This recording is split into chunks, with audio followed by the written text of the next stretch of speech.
Thank you so much for joining us here today with Skystone Partners' final installment of 2022 of On Giving, incisive commentary and analysis at the intersection of philanthropy and the greater good. I'm Liz Newpel, CEO of Skystone Partners, where we believe philanthropy is a powerful force for good. I'm proud to welcome you guests, attendees, and our panelists here today. Penelope Cagney, principal of the Cagney Company. Hello, Penelope. Hello. Hey, nice to see you. John Stetner, retired CEO of Make-A-Wish International. Hello, John. Hello, nice to be here. Excellent, glad you're here. And Simona Biancu, principal of Engaged In. Hi there, Simona. Hello everyone. Hello, so glad you're all here. I'm glad to welcome you.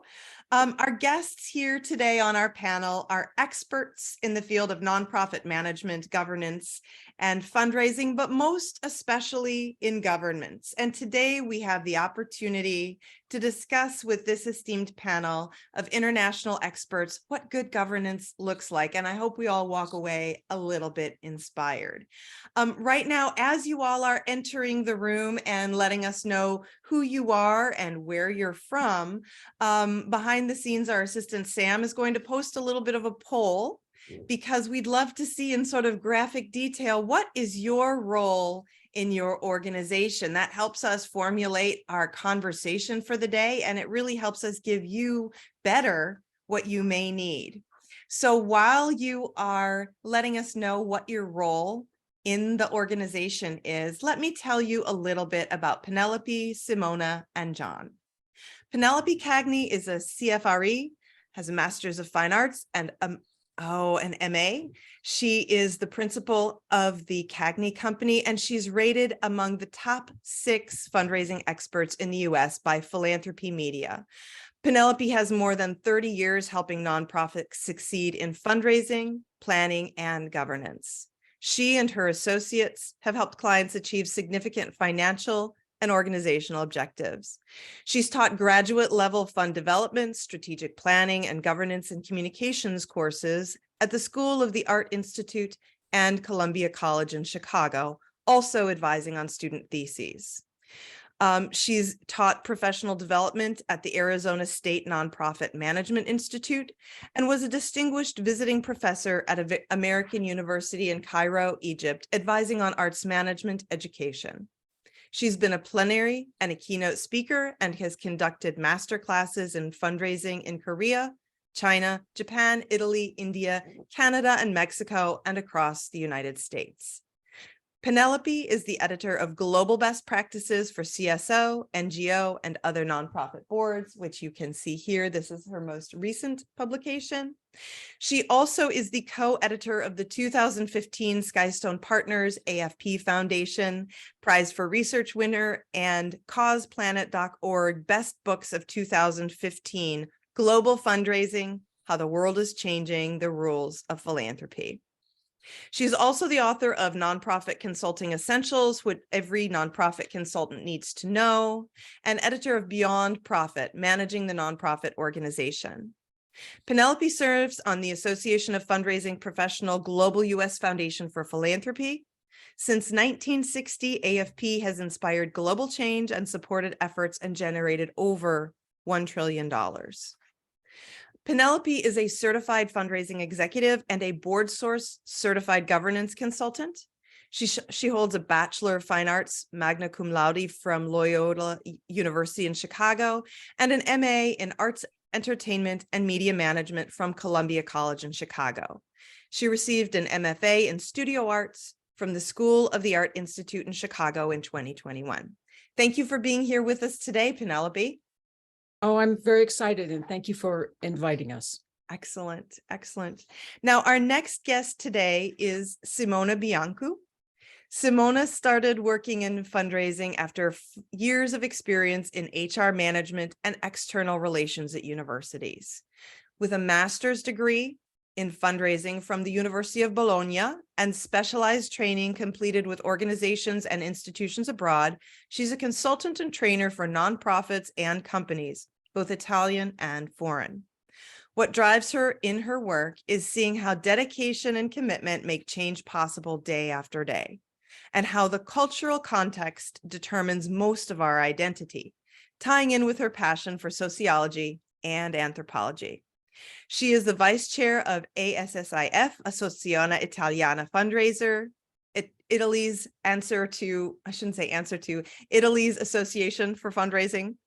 And she is an entrusted with internationalization and a board member of the European Fundraising Association and European Lung Foundation. She's a board member and chair of public affairs at EFA and is the co-author of the first Italian book on governance, with the co-author of Welcome on Board, the blog dedicated to governance. She loves sports, books, quiet woods, sunsets over the sea, and licorice. She is a woman after my own heart. And those who know her say she is precise, serious but not boring, transparent, talkative, and sometimes touchy. Thanks, Simona. Welcome. Thank you for having me today. Thanks a lot. Absolutely. And thirdly, on our panel of guests here today is John Stuttner, MBA and CFRE. John is an accomplished professional with extensive experience in nonprofit leadership and revenue generation. John has held the office of Chief Executive Officers at various charitable organizations in Canada and the United States for the past 25 years. He spent the last 12 years at Make-A-Wish International. Under his leadership as president and CEO, Make-A-Wish International quadrupled its revenue, tripled its wishes granted, and more than doubled the number of countries in which wishes are granted to 52. Prior to joining Make-A-Wish, John was the Chief Executive Officer with Variety, the children's charity in British Columbia, and Managing Director of Variety in Canada. John was also the Chief Executive for a number of arts organizations in Vancouver and the Seven Oaks General Hospital Foundation in Winnipeg, Canada. He has served on the board of the Association of Fundraising Professionals Global and the International Board of Lifeline.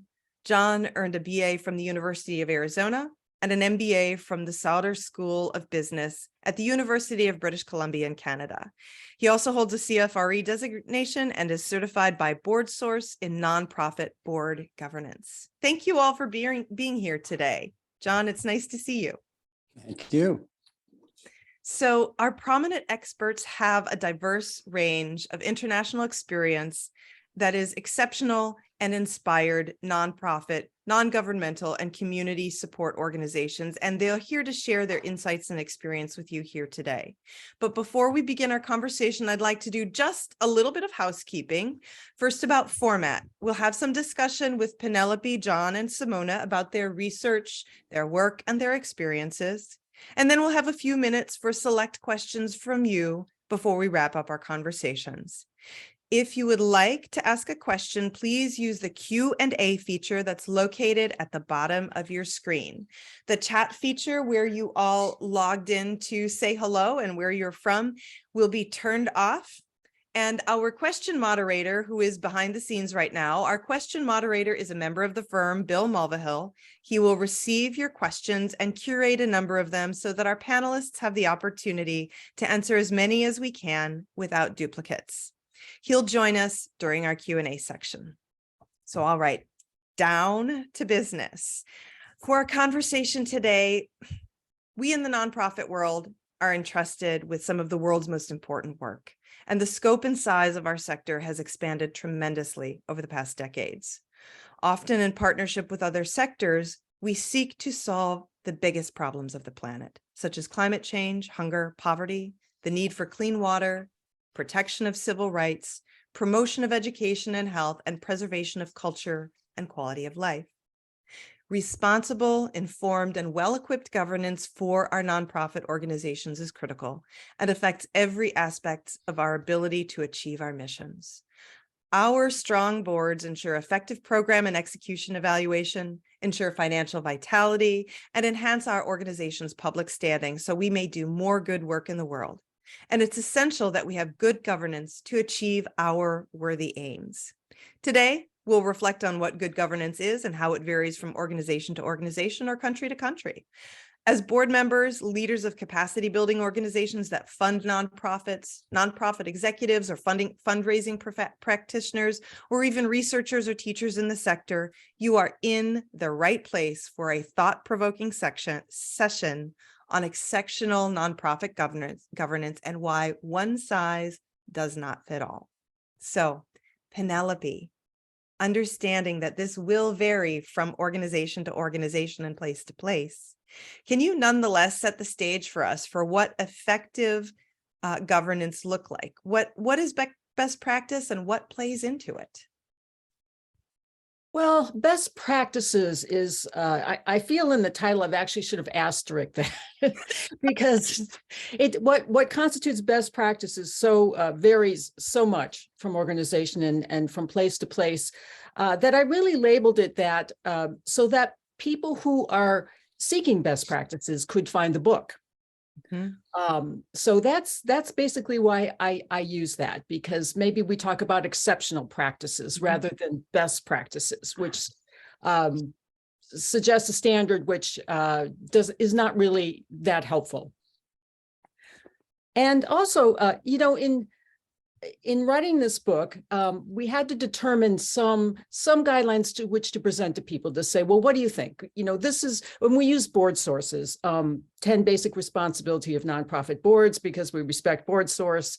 And so they were, the 10 basic responsibilities were to determine mission and purpose and advocate for them, to select the CEO, to support and evaluate the CEO, to ensure effective planning, monitor and strengthen programs and services, ensure adequate financial resources, i.e. fundraising, protect assets and provide financial oversight, build and sustain a competent board, ensure legal and ethical integrity, and enhance the organization's public public standing. That's a lot. That's a lot. Yeah, that's a lot. But we use that just to say, well, is this what you're working with, or what are you working with? And we also used board sources, principles of governance that power exceptional boards. So we presented these in the spirit of, what do you think about this in relationship to how governance is in your own country? Right. Excellent. Thank you. Thank you for that sort of overview. With that being sort of the framework with which we're working today, I'd like to toss it over to John, and of course, inviting all of you all to join in here because it is a conversation. In your career as a chief executive, John, with a number of different organizations, you've seen it from the inside. You've also seen it from the outside, now doing some consulting as well. But can you talk a little bit about what exceptional practice or best practice means regarding the life cycles of an organization? When does an organization make a shift? When do they put a hat on and take another hat off? Sure. Succinctly, what I can say is that as an organization grows through their organizational life cycle, what it means for choosing the right board members is that in the beginning, board members need to be much more hands-on. As you move through time, as the life cycle changes, the organization becomes more sophisticated. They need to be less involved sort of physically within the organization and start bringing other things to bear, which is their expertise. But all this comes down in terms of whatever the life cycle is, it's about choosing. And when I say the right board member, I want that in quotation marks, the best board member for the organization. It all comes down to, at least from my perspective and anecdotally, is finding individuals who really resonate with your mission. That's, for me, is number one. Number two is that they have access to wealth or wealthy people, or to organizations that can provide funds. And then they also have those other intangibles, wisdom, mature judgment, humility, integrity. But those are sort of, to encapsulate very succinctly, that's what I would say in terms of just the life cycle changes, that board members move from being more hands-on to more cerebral. Sure, absolutely. But all of these things that you named off, commitment to mission, wisdom, mature judgment, all of those things, that really fundamentally doesn't change when you're looking for board members throughout all of the aspects of the life cycle of Correct. the board. I would like to add just one thing, and that is self-awareness, insight, because otherwise the board members need to be able to realize at a certain point that there needs to be a different board, that they may not be the right people anymore. So people who are able to say, in order for this organization to grow, we're going to need different people. Mhm. Absolutely. And that actually, I think there's a lot to say about that. And I think in one of our preparation conversations, we talked about recruiting above oneself sometimes, you know, when the organization hits that next stage of its life cycle. But also when we're talking about what does recruiting up look like, when is it time for me to say this isn't the right place for me to be? There is a lot of conversation going on in our country today, good conversation precipitated by some really terrible tragedies that occurred earlier in 2020 with the murder of George Floyd. But it brings up the conversation of diversity, because diversity can mean race, it can mean ethnicity, it can mean socioeconomic standing. But I really want to hear for a minute from Simona about this issue of finding the right people for your board at the right time when we're talking about this question of diversity and governance. Because Simona, in Italy, you are in a market where countries and cultures are geographically much closer to one another than they are here in the United States. And by the very virtue of geography, you are literally and metaphorically touching customs and rubbing up against people who are very, very different from one another in a very obvious way. That's not to say it doesn't happen here in the United States or in Canada and North America, where we have more geography, or, you know, fewer nationalities in one geographic region. But can you shed some light on the nuances of sort of the subtle dimensions of cultures and working together with true cultural sensitivity? Because I think we're thinking about this as it relates to creating the very best boards and the most diverse boards possible to suit our organizations. Can you shed some light on this for us, Simona? Thanks so much for this question. Prior to say something, I would say that I totally agree with what John has just said in terms of the best board for my organization is made by individuals who resonate with the organization's mission. That's the point. It's not just a question of competencies or skills or whatever. It's a question of resonating. It's a question of alignment in terms also of approach. Coming to this point of diversity, I think it's a matter that it's not just, I think we should approach this matter from, I would say, a broad or a holistic point of view. That is to say, it's not a question just of race, ethnicity, it's a question of gender, it's a question of age, it's a question of cultural background. I think that we should look at this point, at this topic, from a broader perspective. That is to say, if I look at the European context from these last years that have seen many changes, like all over the world, of course, I think that there is an increasing awareness on what being or serving as a board member is. So I think that there are many conversations about the role of a board member, the role of directors. I think that coming to the Italian, there are something about the role in the organization, and I'm looking at the screen. Okay. Oh, good. Yeah, it was interesting to see the audience. If I'd say something about Italy, I would say that, for example, something which is specific to Italy is that there are very few vacancies to hire directors. It's just it's more a question of personal connections. Mm-hmm. For example, presidents, the former presidents' personal connections or something like that, which of course it's not wrong at all. It's wrong if it keeps out many different or smart people that simply don't have those kinds of connections. So of course, it's not that effective. Mhm. I think that for, just to mention another question is that we need, I think it's more a global issue rather than an Italian one. I think that we need a generational change in the governance of our organization. And the point is the same as before. It's not a question of age, but probably having some different kinds of people could help or the organizations to approach differently philanthropy. Here in Europe, because I'm from the European side of the globe, we are experiencing a very lively context in this I would say last year, in terms of changes within the philanthropic context. There is, for example, a legal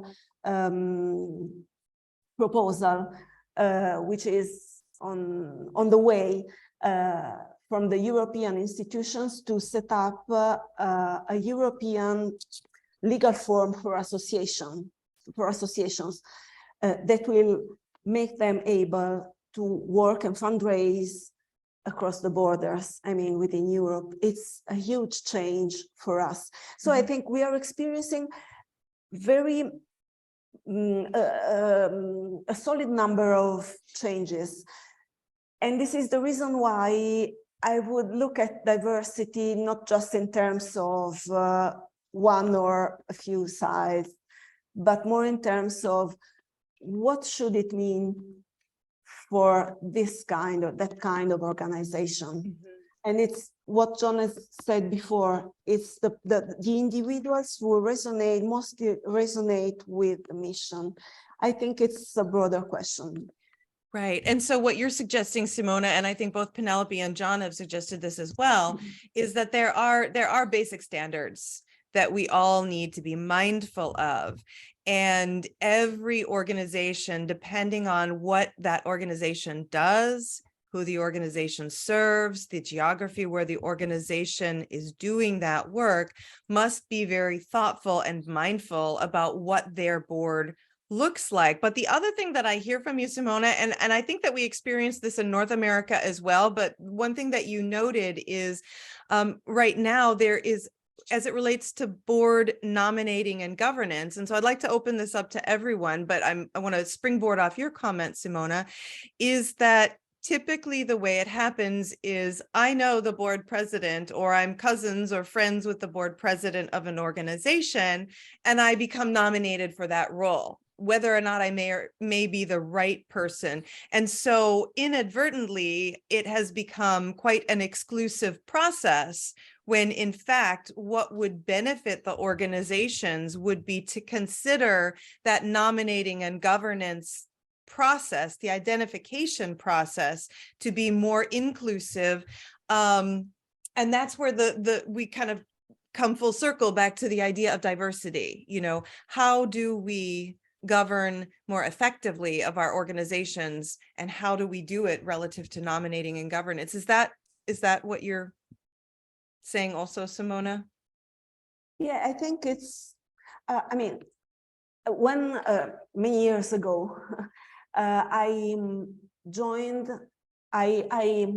sent an application. It was my first experience at the time to join a board of directors of an international institution here in Europe. It was a research institution.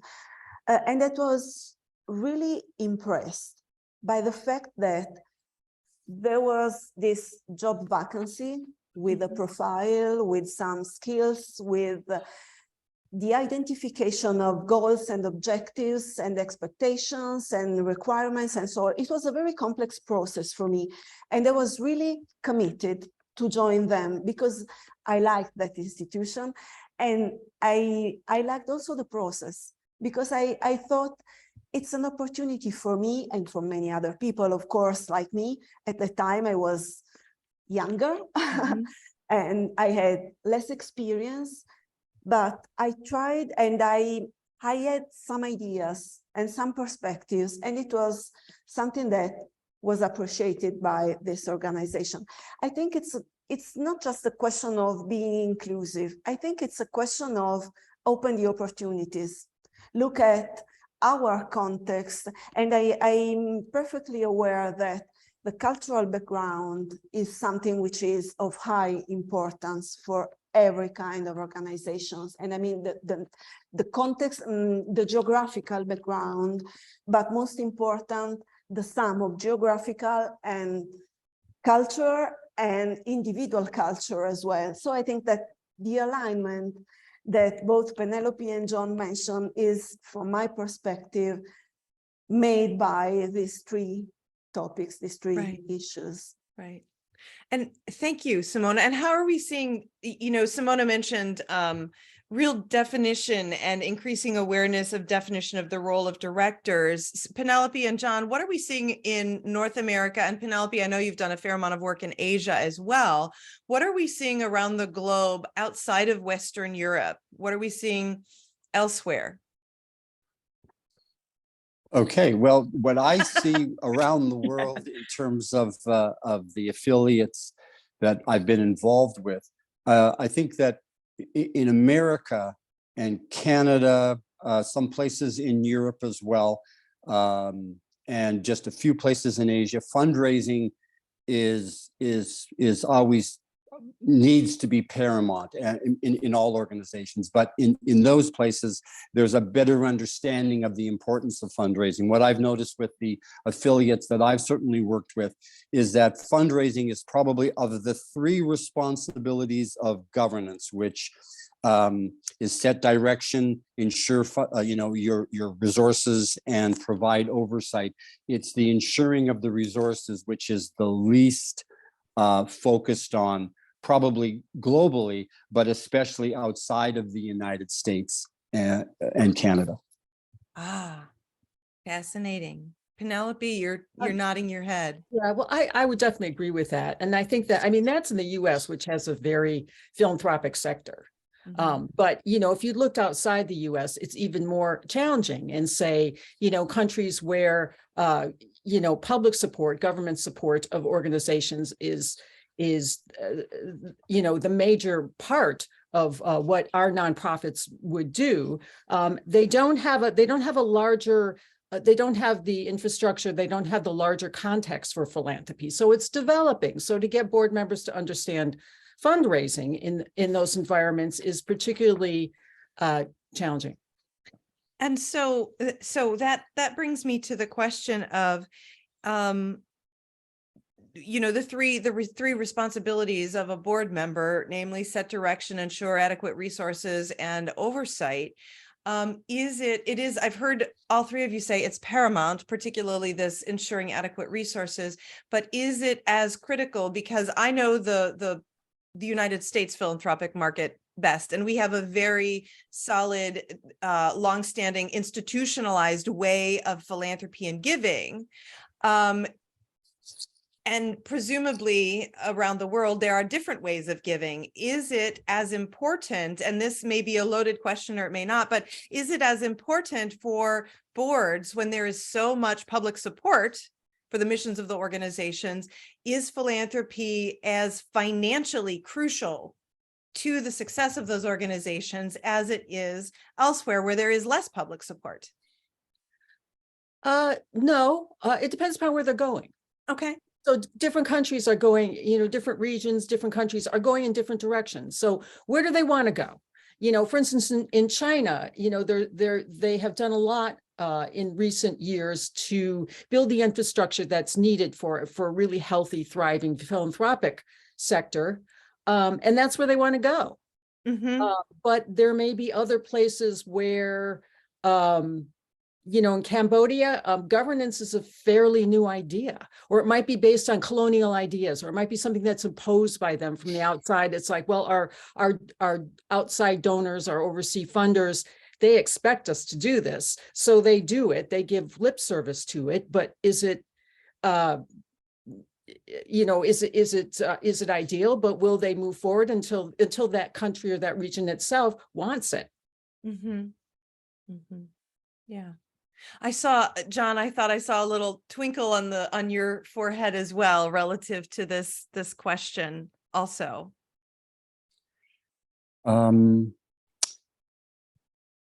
No, I just think that there is definitely a difference. What I see outside of the United States and places like Canada as well is that in some locales, for example, in the Netherlands, board members aren't supposed to give. It's in one sense, it's a requirement of their legal system, which wants them to not have any type of advantage for themselves or their organization. So they're required for strictly governance. Mhm. There is no ensure the financial resources in terms of bringing in money, with the exception of providing more oversight in that area and making sure that the organization is doing the type of fundraising and the type of diversified fundraising that they should be doing. But overall, I think that when it comes down to it, for any not-for-profit, for any charitable organization, it's all about charity. It's all about needing money to make your mission thrive. Absolutely. I also do find, just to be a devil's advocate here, John, I also think that, if you have some of those like Northern, and Simona, this is your region, so please chime in, but in certain Northern European countries where there's successful societies where much more is taken care of by the government than is the case here in the United States. But it's a little, I don't know that I can't say that they're wrong, because they're successful. But it depends upon where they want to go. Do they want to, some countries, and I'm thinking back to the Thatcherite area in the UK, when there was a great push to make a lot of government functions and industries, to turn them over to the private sector, universities and healthcare and all kinds of things. Then there is it changes, but that was the country's direction at the time. So it kind of depends, what do they want? Mm-hmm. Mm-hmm. Yeah, But I think, sorry, please go go ahead. Simona, please. Oh no, I was saying that again, it's a question of culture beyond the identification of where they want to go. I think that it doesn't depend exactly on the kind of public support. Of course, it affects the way that board of governance in general do their job. But I think it's a question of they aren't supposed to give. That's the question. If I don't know which are the expectations as a board member, probably I won't identify these expectations and this I am asked, I'm required to give. There are many board members that I meet in my during my everyday work that start literally from considering fundraising as a sort of scary word, something more similar to begging than to setting up relationships able to lead to more sustainability and everything that we all know, of course, here. But the question is, for me, not just assuming that this is the situation, it's their perspective. They don't know about fundraising. So I think that our role as fundraisers, both consultant or paid staff or whatever, is to allow them to know what fundraising really is.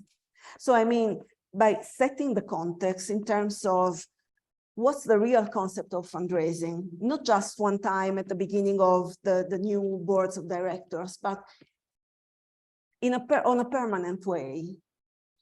For example, every 3 or 4 years, just sit down and ask ourselves what fundraising really is. And I think it's a responsibility not just for governance, but also for fundraisers. And second point, there are many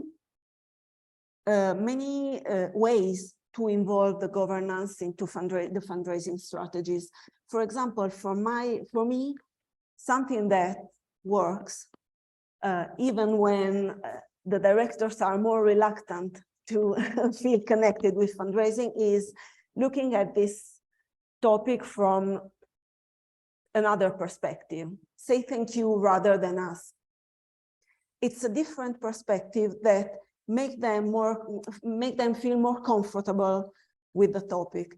So I think it's a question of sharing what sustainability really means for organizations, and then bring them the governance, of course, on board, and make them feel involved into the whole process. I think that's the question. It's a question of knowledge. It's a question of awareness. And this is the reason why I mentioned before, this is a period of changing culture in this sense. And this is also the reason why I consider this a very challenging, even exciting period to work on these issues. Right. And I agree with exactly what Simona has said in terms of just looking at all the different cultures. It's an ongoing process wherever you are in the world for us to be working with our board members to make sure they understand the importance, based on the culture that we're in, of fundraising, and to help them grow into that role of starting with thank yous maybe, but moving on to actually getting involved in peer asks. But it is an ongoing education process, I think, in terms of being successful. I just want to go, John, if I could just loop back to you just for a second. I also wanted to say, I think you're making a distinction between charities, which are in every religion, in every culture, and there are some organizations like hospitals and universities, which can be public, can be private, can be nonprofits or not nonprofits. So I think that's what I'm talking about in terms of, social interpretation of the sector. Right. So charity is everywhere, but how broadly that's interpreted depends. It goes from place to place, but absolutely, absolutely, yes. Board members need to raise money for charities. Right. And so let's say that a formalized culture of philanthropy is something that is new to an organization. And I like very much, Penelope, Simona, John, all three of you, what you're saying to this end.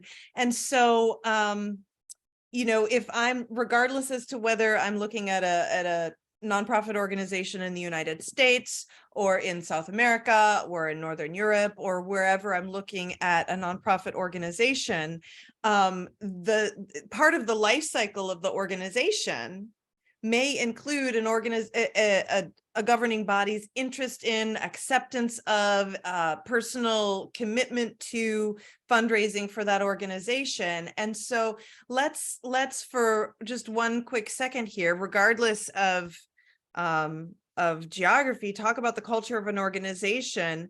How would you include those board members in that shift? Does it mean getting new board members? Does it mean terming people out? Does it mean engaging people in creating new definitions of what it means for the organization? Yeah. Yeah. Yes, and all of it. Absolutely. Good. I guess I answered my own question. What would the first step be that you would take?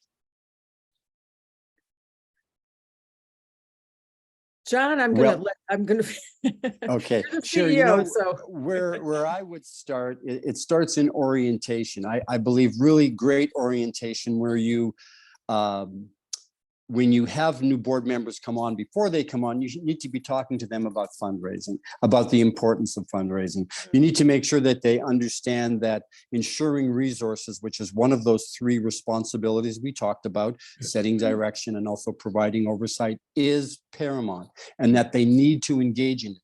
How they engage in it, you need to give them those opportunities up front. And Simona mentioned about just starting with making the thank yous. That's so important, just to start with that process. But you do need to be clear with your board members. You do need to educate them in terms of what good fundraising is. And, you know, you talked about it, Liz, about the importance of relationships. And it's about building those great relationships with all the people around you that you've had, your board members have had, and then bringing those relationships to the organization to engage, to help in some way, whether it's in kind or whether it's cash, whatever it might be. That's where our board members need to be focused on. Excellent. So I think what I'm hearing all of you say is resource generation, stability of financial resources is every board, regardless of your country of origin, regardless of your culture of your organization.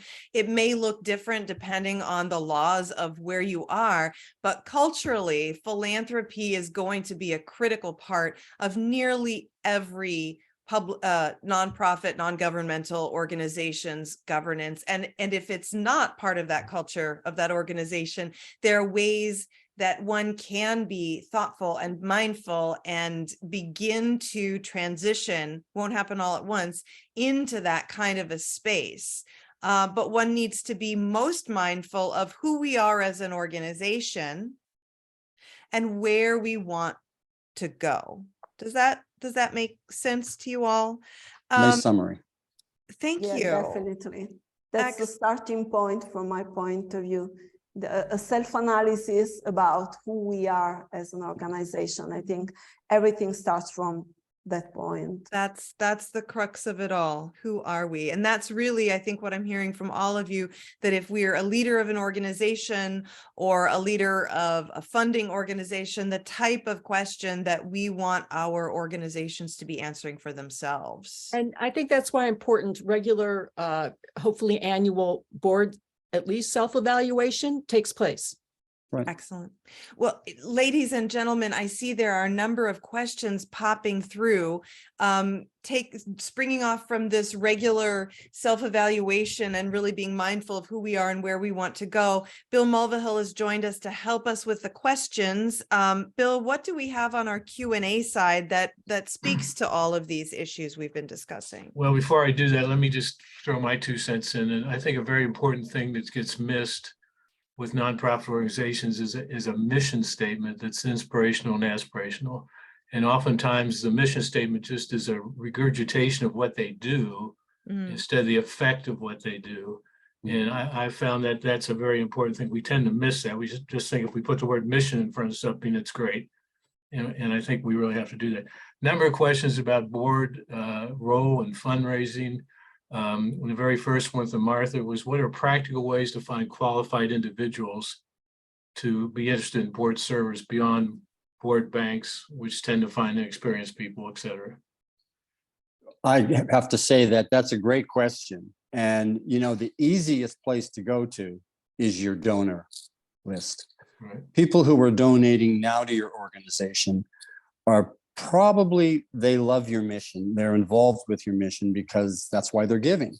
And so because they resonate with the mission, then you can move on to, you know, looking and researching about what their access is, what their relationships are in terms of wealth community and so forth. So I always start with our donors first. Right. Another question is, are you seeing a trend towards more staff-driven fundraising than board-driven fundraising? I would say yes and no. I mean, Yep. I think it depends. I mean, so I think that, you know, universities and some of the larger ones have, you know, for some time, you know, their fundraising has been more staff-driven, but you know, I'm always hoping for more board responsibility. And I find that the more, whatever type of organization there is, the more the board is involved, the more money is raised. Right. Yep. I agree with that. So what about using an advisory committee for fundraising separate from a board? You know, I understand it because, you know, I understand the board's thinking on this because they're thinking, you know, well, we're supposed to do all these other things, you know, provide oversight and strategic direction, all these things. And, you know, fundraising, we don't see it as a larger part of responsibility, but I find that while it can be good in the sense that it can expand your network. So I find advisory committees can sometimes be good ways for connecting with people initially and for cultivating them and bringing them in. I think that the board may say, we're not responsible for this. Right. Right. So there's problems with that. When they step away from that role, it says this is not important. And if the leaders are not committed to it, if they themselves are not engaged, then I think that they will be less effective as an organization in fundraising. My personal experience is that everybody has a role to play in fundraising. Some people it's identifying people, some people it's, connecting the dots, some people it's giving a gift. But what we don't want is people to sit on the sidelines and it's somebody else's responsibility. I think everybody has to take personal ownership of this, and then it really flies. It really gets exciting and fun. The last entry is really not a question, but more an observation. Should we encourage the use of personal action plans for board members once the expectations have been explained, agreed to, and the new board members have been onboarded? I think that's I have found that to be very effective to help them devise their own plan. So not only so that they get the support they need in order to be effective and successful. Right. I think it's crucial for every new board member. I think that forms of support, like I would say tutoring or job shadowing or something like that, I think they are really important, and I think, they are crucial to integrate the new members into the board. Yeah. And I think that's one of the responsibilities of senior management of the organization, but certainly the fundraising department. It's to help facilitate board members to get out and get engaged, and to really get engaged in a personal way. Mm-hmm. I totally agree with this point. I think that generally speaking, this issue is a two-way relationship. It's not a responsibility of the sole board members. It's not a responsibility of fundraisers. It's a two-way relationship. So I think that both cannot consider themselves get out of this point. So it's a question of setting up a proper relationship that works, and that from one side can support the board members, and on the other side will support the fundraisers or the fundraising department. I think that's the point that sometimes is missing within the organizations. Ideally, a partnership. Yep. Everybody's working together and on the same team. Right. No question. The way I think about it is you're trying to engage and create productive, enduring relationships with people, so that the productive is, when somebody gives a gift, whatever gift of time, treasure, talent, and it moves towards the mission. It's really becomes a fun thing when you do it right. It's really a fun, exciting thing. Well, that's it for the questions. Thank you all for being so great in your observations. Thanks, Bill. Thanks. And one last thing, I just want to reflect back to our panelists here today before we wrap things up. It sounds to me like what you're saying is infrastructure, if it's built around the culture of the organization, is absolutely what's going to support those productive, enduring relationships, those partnerships that we all so desperately seek and want, and what can be so rewarding when push comes to shove. So really, it's all of our responsibility on the staff side, on the board side, to make sure that we're creating that those expectations and the infrastructure and the good communication and the personal action plans to make it all happen. Well, thank you all. Today we've discussed a range of aspects of what makes inspiring governance, and we hope we've made a difference to you all, guests here today, and offered items for your consideration as you make decisions on your board, and particularly in regard to fundraising. Before we wrap up, Penelope, John, Simona, do you have any final comments that you'd like to leave our listeners with? I would just say that for fundraisers, if the board is not on board, it's your responsibility, it's a precise responsibility to make them on board. So I think that's a crucial question. Yes, ma'am. Absolutely. Yeah. I think if you can get the right people in the seats, in the board seats, half your job is done. Mhm. So really focusing on very careful recruitment, and no kidding, it's not easy, but it's very important. Absolutely. Absolutely. And I would just finally close it off by saying, you know what? Just do the best you can, work at it, do some simple things, just a few things, but start by talking to your board members, getting them engaged. That's the first thing. Absolutely. Thank you. Thank you. Get them engaged, work with them. It's our responsibility as the staff members, consultants and the like. And we hope we've engendered some enthusiastic hope about collaboration, diversity, and good governance on boards that leaves you all ready to dig deeper.